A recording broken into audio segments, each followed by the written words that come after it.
There's nothing worth more that can ever come close.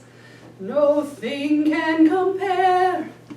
You're our living hope. Your presence, Lord. I've tasted and seen of the sweetest of loves, where my heart becomes free and my shame is undone. In your presence, Lord. Holy Spirit, you are welcome here. Come flood this place and fill the atmosphere. Your glory, God, is what our hearts long for, to be overcome by your presence, Lord.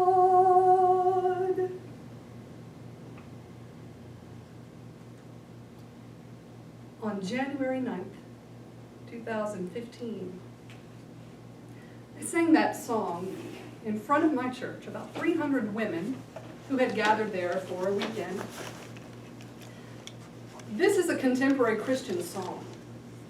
I've been listening to contemporary Christian music secretly on the radio for about 4 years now.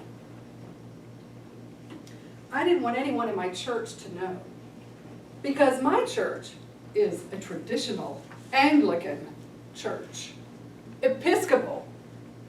The Anglican U.S. version of the Episcopal, the Anglican church is the Episcopal church. Pipe organ. Anglican chant that we repeat if we have something to say. We repeat. We have a choir of about 60 people. I've been singing in the choir. I taught the children's choir for 12 years. I am immersed in that traditional Episcopal church.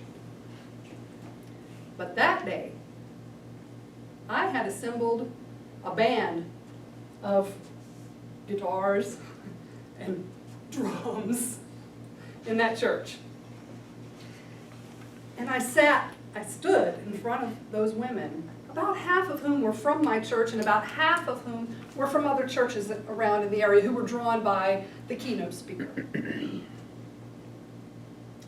I sang, and I experienced something that I had never, ever, ever experienced like that before. It was freedom. It was freedom. I was free. My voice was free. Now you may find that really ironic, and so do I, because what do I do for a living? I'm a voice coach. But folks and friends, the truth of the matter is, I've been hiding my voice. You really haven't even heard it. This is probably the first closest to my true voice that you've heard. Because through some business coaching that I've been receiving, I discovered that I've been making assumptions for most of my adult life and maybe longer. Assumptions. I've been living in a world of assumptions.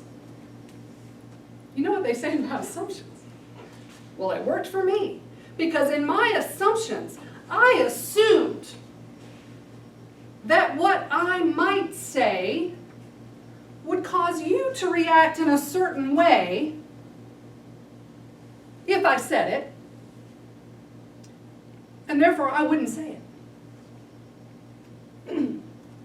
I assumed that what they would think would be so bad that I shouldn't say what I had to say.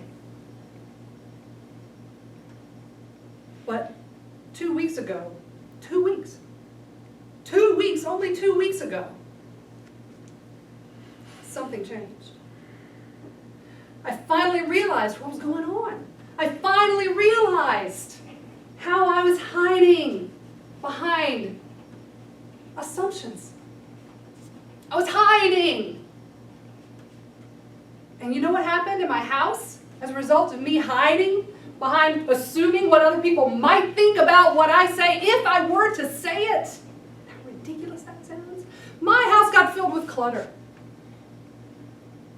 I've now had a professional organizer in my home for a total of 12 hours.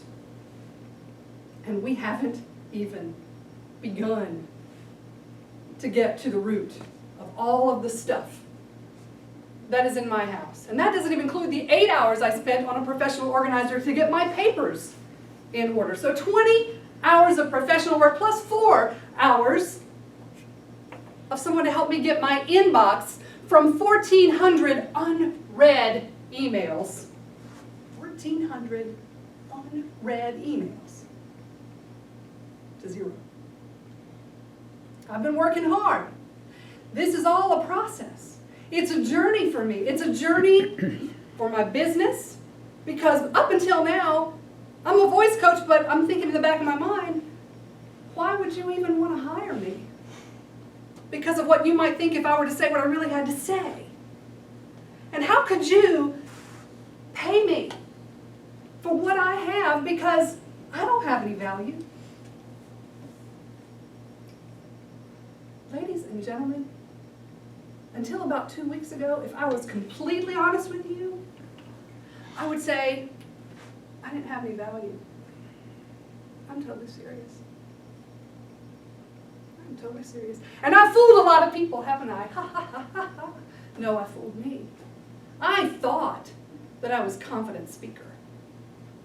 I thought I was. You want to know the real reason why I got my DTM in 3.5 years? It's because you guys made me feel valuable. You clap for me. You give me great reviews. You smile at me. You look at me when I'm speaking.